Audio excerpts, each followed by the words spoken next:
बिस्मिल्लाहिर्रहमानिर्रहीम। शुरू करता हूँ अल्लाह के पाक नाम से जो बड़ा मेहरबान नहायत रहने वाला है। देखती आंखों और सुनते कानों को अस्सलाम वालेकुम।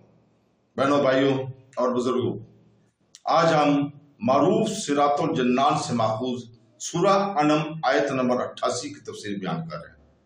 इस आयत के अंदर मौजूद हिकमत और रहनुमाई के बारे में गहराई से हासिल करेंगे। इस आयत की तिलावत हम आज पाकिस्तानी वक्त के मुताबिक सुबह 6 बजे उर्दू और अंग्रेजी तर्जमा के साथ कर चुके हैं। तो दोस्तों, अल्लाह ताला ने कुरान पाक को हुजूर पाक सल्लल्लाहु अलैहि वसल्लम पर नाज़िल फरमाया। बाबरकत वही का आगाज रमजान के मुकद्दस महीने में हुआ। सैयदना जिब्राइल अलैहिस्सलाम को हुजूर पाक सल्लल्लाहु अलैहि वसल्लम पर वही लाने की सआदत हासिल हुई। कुछ बाबरकत आयात आपको बराह रास्त अता की गई। हालात और वाक़यात के लिहाज से सबसे फसीह ज़बान अरबी ज़बान में तकरीबन 23 साल के अरसे में वही अल्लाही का नज़ुल हुआ। इब्न अब्बास की रिवायत के मुताबिक पूरी सूरत एक ही वक्त में मक्का मुकरमा में हजरत मोहम्मद सल्लल्लाहु अलैहि वसल्लम पर नाज़िल हुई।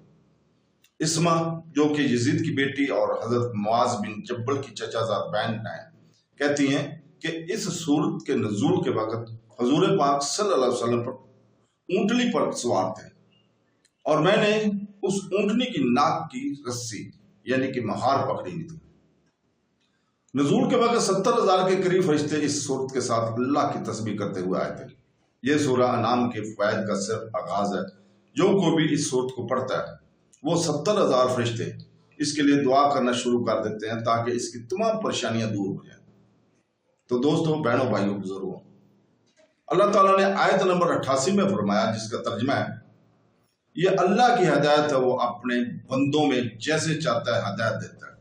और अगर वो भी बिल फर्ज शिर्क करते तो जरूर इनके तमाम अमाल जाया हो जाते। यहाँ हदायत से मुराद इस चीज की मार्फत है कि अल्लाह ताला वाहिद यकता है और इसका कोई शरीक नहीं।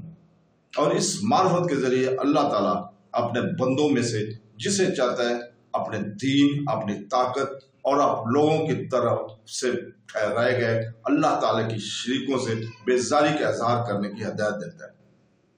इस आयत में अवाम और खास सब लोगों को डराया गया है कि वो अल्लाह ताला की खुफिया तदबीर से बेखौफ ना हो, क्योंकि जब फजीलत और बुलंद मुकाम रखने वाले अंबिया कराम अलैहिस्सलाम के बारे में अल्लाह ताला ने यह फरमा दिया है कि अगर वो भी बिलफर्ज शिरक करते तो जरूर इनके तमाम अमाल जाया हो जाते, और तो इनके मुकाबले में और लोगों का हाल क्या होगा।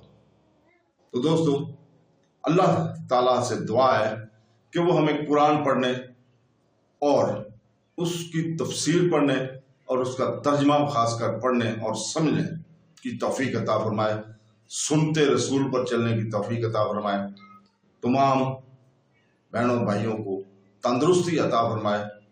अल्लाह हाफ़िज़।